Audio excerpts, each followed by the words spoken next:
U.S. Senate delegation arrives at Egypt's El Arish International Airport to inspect the Rafah crossing and humanitarian aid centers, spotlighting Egypt's crucial role in facilitating Gaza aid.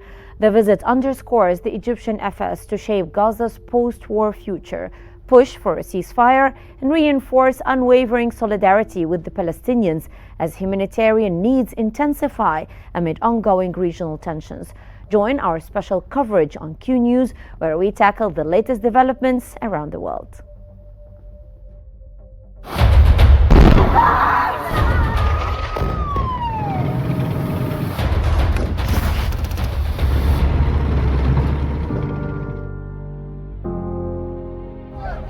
والله العظيم ولا حبة رز، والله العظيم ولا حبة عدس. ما فيش أكل، ما فيش شرب، عندي بنت 2 سنين ونص، صارت تطلع.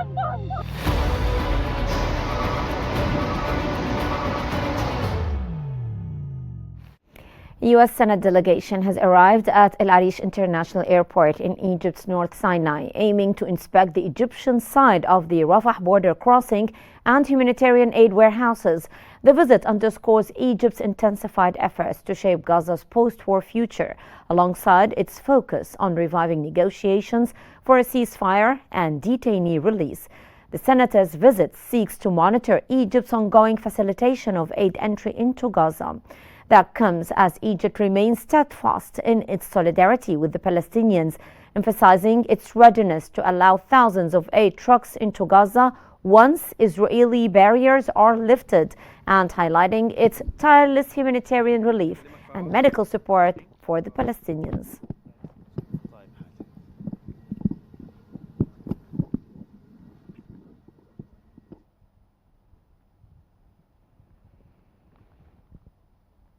Governor of North Sinai, Khalid Megawer, has affirmed that the Egyptian side of Rafah's border crossing is continuously open and that Egypt is fully ready to dispatch thousands of aid trucks once Israeli barriers are removed.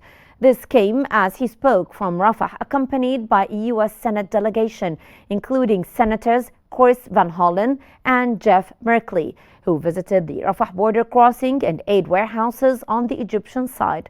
Megawer emphasized Egypt's pursuit of a two-state solution amid urgent regional tensions requiring serious international intervention for lasting peace and security. He added that despite Israeli obstruction blocking aid entry, with over 5,000 trucks stalled and perishable supplies spoiling, in a clear demonstration of Egypt's relentless efforts to ease Gaza's humanitarian crisis, the governor of North Sinai stated that Egypt continues providing medical care for evacuees. The U.S. delegation, UN ceasefire monitors, and embassy officials aimed to review Egypt's ongoing humanitarian relief and medical support for the Palestinians, underscoring deep solidarity with the Palestinians.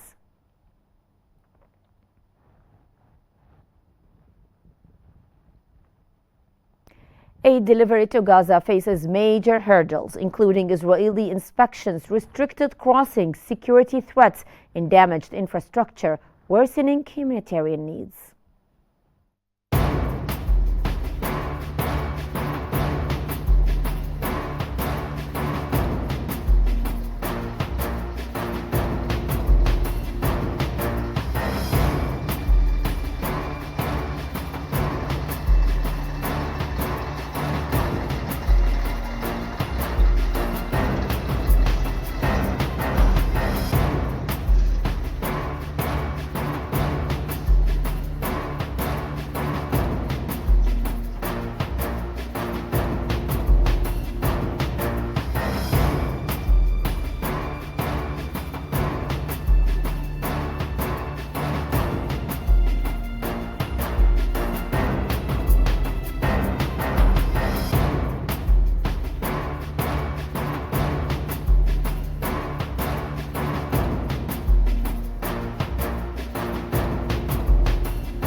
The U.S. Senate delegation has visited the Egyptian Red Crescent's logistics center to inspect ongoing humanitarian aid operations.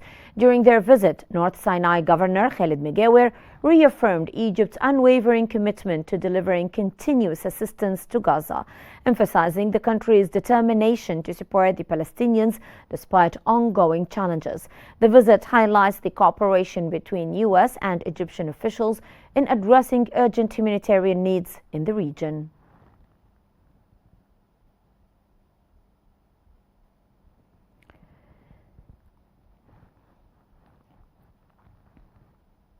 And for further analysis, we're joined from Cairo by the editor-in-chief of Al-Shuruq newspaper and Egyptian Senator, Mr. Ahmed Hussein. Welcome to Qnews. And now let's start by asking you, sir, now the U.S. Senate delegation has visited the Egyptian side of the Rafah border crossing and the Egyptian Red Crescent's logistics center. In your opinion, how significant are these moves? Peace be upon all of you. This visit is very important. The U.S. Senate plays a great role in the U.S. policy, and a major of senators support Israel. And so when a delegation comes to see the picture on the ground is very important, because they will relay the picture, because we want the viewers to know that this Senate delegation includes two important members, senators, and just markedly the two senators, important senators, they accompanied with important of UN envoy delegators. These were classified as the Advanced Democratic Party. Joseph was one of Bernie Sanders' supporters and one of the Advanced Democrats.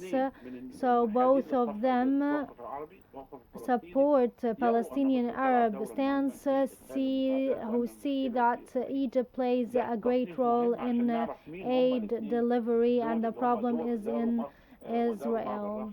These are the ones who visited Rafah crossing. So the visit on ground made these two senators confirm the truth that some people don't want to believe, that the crossing is continuously open and mostly closed from the Israeli side, not the Egyptian side. And there is shipments and trucks carrying humanitarian aids that are enough for 6,000 trucks, but Israel insists of putting obstacles and restricting and hindering any aid delivery trucks heading to Karm Abu Salim crossing. Therefore, the two delegators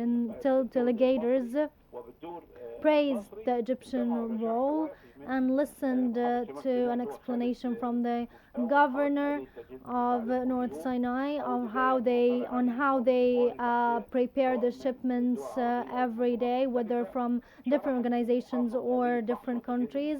The governor explained how they prepare the trucks, how they enter them, how the entry is. He explained the whole picture. These two senators know exactly what Egypt is doing, and for sure this visit will allow a whole complete transparent render of Egypt's role and Israelis' hindering role. Yes. Sir, the governor of North Sinai has affirmed that the Egyptian side of Rafah's border crossing is continuously open and that Egypt continues delivering aid to Gaza despite the Israeli obstacles. How do you view this now that the senators have gone to the Rafah crossing and have seen this with their own eyes as witnesses?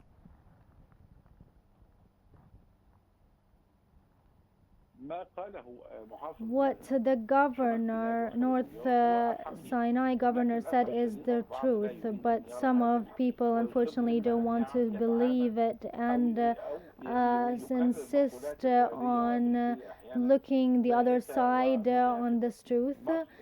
Egypt, since the beginning of delivery of aid delivery, it was used to be entered through crossing, Rafah crossing, but Egypt entered the aid trucks through this crossing. Therefore, the Israeli side destroyed this crossing 4 times. And Egypt was rebuilding it until Israel occupied Salah ad-Din of Philadelphia crossing and Rafah crossing. This is why the main crossing has become Karm Abu Salam. Those who don't know the mechanism, the truck goes through Rafah with the path of the in parallel after 14 kilometers to Karm Abu Salam crossing. Israel then receive the trucks and put them in other trucks and restrict, hindering them, and sometimes they leave them to spoil. So Egypt's role is to prepare the trucks. The Red Crescent, the neighborhood countries volunteer, the Egyptians volunteer to prepare the trucks to send them to the crossing. And as we know, Israel likes to hinder and put an obstacle to hinder the delivery aid. Sir, how does the presence of the U.S. Senate delegation on the Egyptian side of the Rafah border crossing impact international perceptions of Egypt's efforts?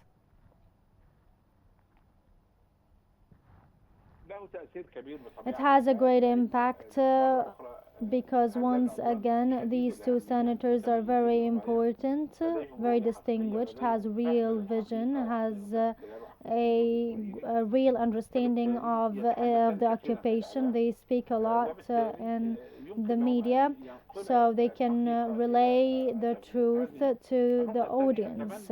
This is the first point. Second, I wish or I hope that the foreign ministry prepare or arrange visits to those senators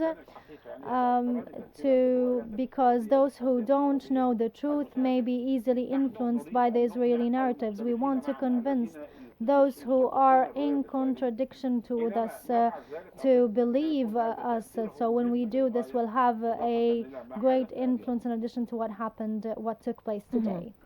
And how significant is Egypt's role as a humanitarian gateway for Gaza through, of course, the Rafah crossing? And what are the political implications of Egypt keeping the Rafah border crossing open amid the Israeli restrictions? The Egypt role is known by everyone. It's a continuous role since the beginning of the invasion, the war, and because of this, Israel is attacking Egypt media. Egypt is racing time to deliver the aid in order to stabilize Palestinians on their lands, because it's a national and Arab security cause, because many of the trucks are entering through Egypt and the Rafah crossing. Therefore, Egypt will continue to be appreciated from those who stand with the Palestinian cause, and also a point of criticism to those who support Israel. Mr. Hussein, how do stalled aid shipments and spoiling supplies influence the humanitarian situation on the ground?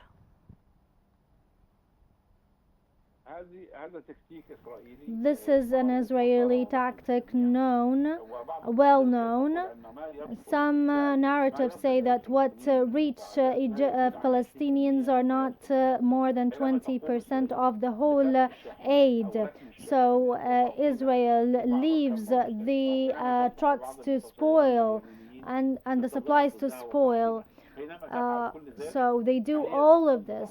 They are trying to hinder the aid, which results in spoiling them, especially in summer, which is a very well-known, understood tactics, resulting in hindering the delivery aid into those who those in need. Yes. Well, that was Mr. Ahmaduddin Hussein joining us from Cairo. He is the editor-in-chief of Shroot newspaper and Egyptian senator. Thank you so much, sir, for joining us here on Q News. Moving on, 5 Democratic U.S. senators have urged the U.S. Secretary of State Marco Rubio to enable an immediate massive surge of baby formula and humanitarian aid to Gaza, where infants are dying from starvation amid an escalating famine. Led by Ruben Gallego, the letter highlights over 300 hunger-related deaths, including 119 children since October 2023. The senators emphasized that malnutritioned mothers cannot breastfeed, making formula vital for infant survival. The appeal comes as Israel announced that it will no longer pause fighting to permit aid deliveries, worsening the crisis. The letter demands reopening all the Gaza crossings and drastically increasing aid access, stressing the U.S. moral obligation. This call follows similar appeals from House Democrats and reflects growing public support for urgent humanitarian intervention in Gaza.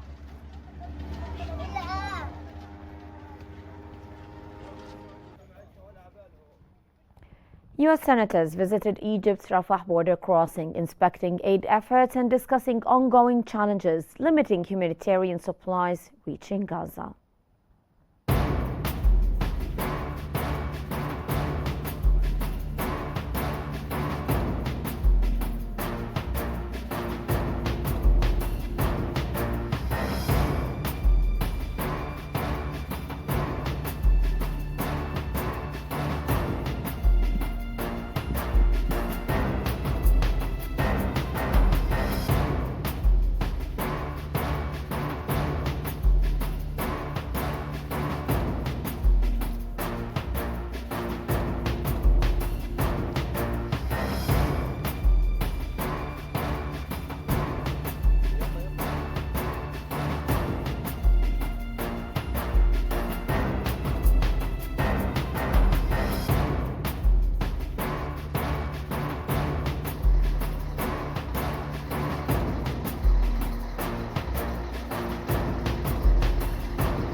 For further analysis, we're joined from Cairo by the International Relations Specialist, Dr. Mohammed Osman. Welcome, Dr. Osman, to Q News. Always a pleasure having you, sir.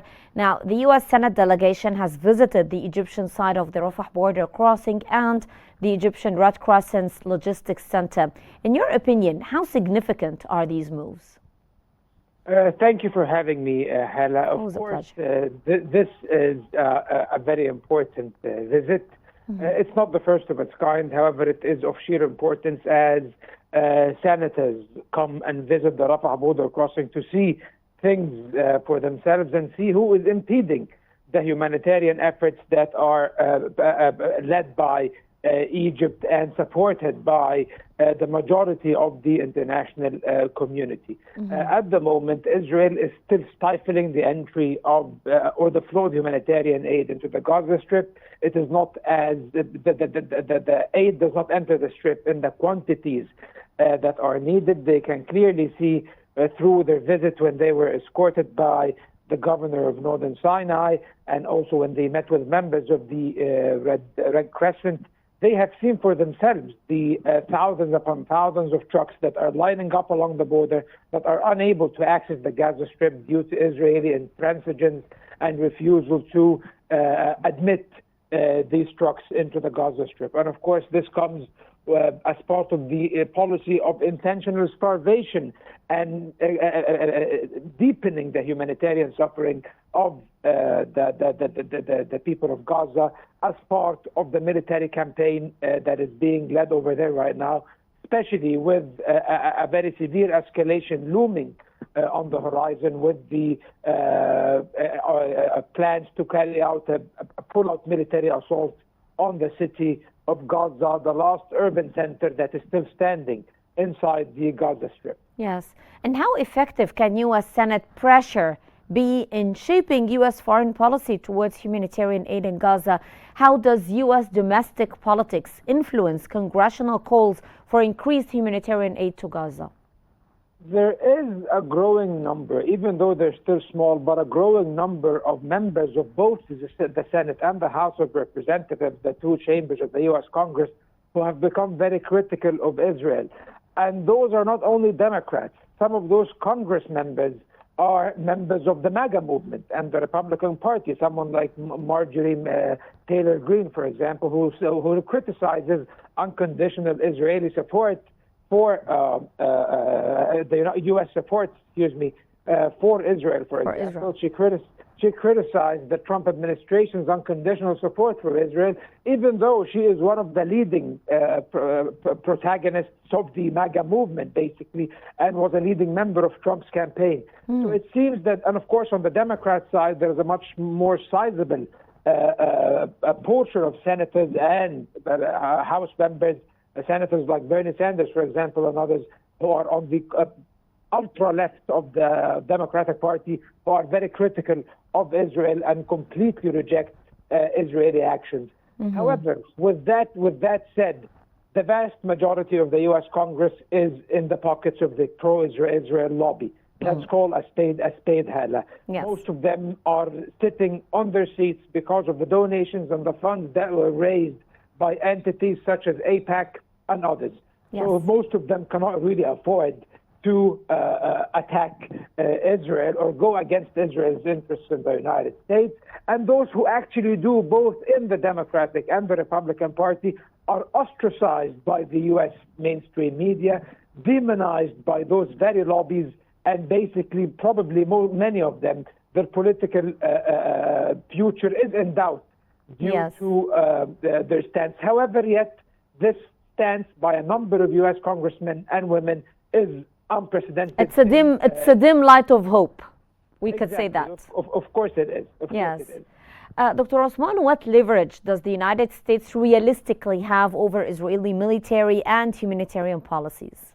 It has all the leverage it can possibly have if it chooses to take action. The United States can switch off the lights on Israel if it wants to. The United States can command Israel to do whatever it wants, because basically Israel cannot possibly survive without the United States in any aspect, whether economically, militarily, politically. So the only reason Israel is so powerful and so impugned and emboldened in such a manner is because of the unlimited and unconditional U.S. support. So the moment the United States raises its support or waves its support away from Israel, then it's over for Israel. But of course, this is not going to happen. What the Israelis are doing, unfortunately, serves U.S. interests, at least in the view of the U.S. deep state and the current administration. They see Israel as an instrumental ally in one of the most strategic regions in the world, and that is in the Middle East. And of course, they see that Israel is very instrumental in a global climate right now that is consumed by chaos and turbulence and competition once again between great powers. Yes. So unfortunately, they support Israel as one of its linchpins in the region, and unfortunately, they are not really willing to do anything to put a stop to the carnage Israel is enacting in Gaza. However, if they want to, they have all the leverage, and they can put a stop to Israeli actions once and for all if they want to. Okay, so let's take a look at the international legal frameworks. In your opinion, how do international legal frameworks address aid blockades and famine conditions in conflict zones? And what are the geopolitical implications of a massive surge in baby formula and aid to Gaza? The United Nations and the other international organs that are minded with humanitarian affairs, most of them are scrambling to save the people of Gaza. The United Nations is doing an immense effort. The International Committee of the Red Cross is doing a great effort also, and many other international and regional and even local Egyptian and Palestinian, of course, humanitarian organizations. However, all of these efforts are impeded by the Israelis, and the international humanitarian mechanisms stand helpless and unable to do anything vis-a-vis Israel's actions, because the Israelis are preventing them by force from pursuing their actions with the support of the United States. The United States even was complicit in dismantling the internationally recognized humanitarian mechanism in Gaza and supplanting it with, or replacing it with the so-called Gaza Humanitarian Foundation, which is an American-sponsored foundation, and that has been complicit in the acts of intentional starvation and mass killing of Palestinians through its contractors and mercenaries it employed. So unfortunately, we are before a scene right now where the international community stands helpless, where the integrity of international institutions and international law are being brought into question due to Israeli actions and American actions as well. Yes. Dr. Osman, taking into account all what you have just explained, how do you read the timing of this visit? I think it's very important. It comes at a very acute time where the Israelis are poised to undertake this very huge criminal endeavor in Gaza City that will only deepen the humanitarian catastrophe in the Gaza Strip. About 600,000 people still live in Gaza City, and in northern Gaza still about 1 million people are over there. If those people are forcefully displaced to central and southern Gaza, it will only deepen the humanitarian catastrophe. And Israel even went further, saying that even after they cleared Gaza City and destroy it like they did with Rafah, like they did with Beit Lahia and Beit Hanun and parts of Khan Yunis, they said that if Hamas does not release the remaining detainees and disarm, we will move our operations to central Gaza, to Nusayrat and Deir al-Balah, which means that they will occupy the entirety of the Gaza Strip. So this will be a humanitarian catastrophe. And it seems, Hala, that the end game here is the idea of displacing the Palestinians, forcefully displacing them out of the Gaza Strip. This is the end game of the Israelis that is endorsed by the Americans publicly. So it is of great symbolism that a congressional delegation comes and visits the Rafah border crossing in the midst of a growing movement within the U.S. Congress in general, whether the House or the Senate, against such actions and such policies that are being applied in Gaza. Even though they are still in the minority, yet it is a movement that can gather more support as the humanitarian catastrophe deepens. Yes. And I think that those senators who came and have seen for themselves the dire circumstances, humanitarian circumstances in Gaza from across the border, will definitely have an impact on changing the viewpoints of many of their colleagues back in Washington. Yes. Well, that was Dr. Mohammed Osman joining us from Cairo. He's the International Relations Specialist. Thank you so much, Dr. Osman, for joining us on Q News. Ladies and gentlemen, this brings us to the end of our special coverage for now. But don't forget to follow Q News on YouTube, Facebook, X, Instagram, and TikTok at Q News EG to always stay informed. My name is Hala Al-Hamalawi. I thank you so much for joining us. And stay tuned. More updates will come your way here on Q News.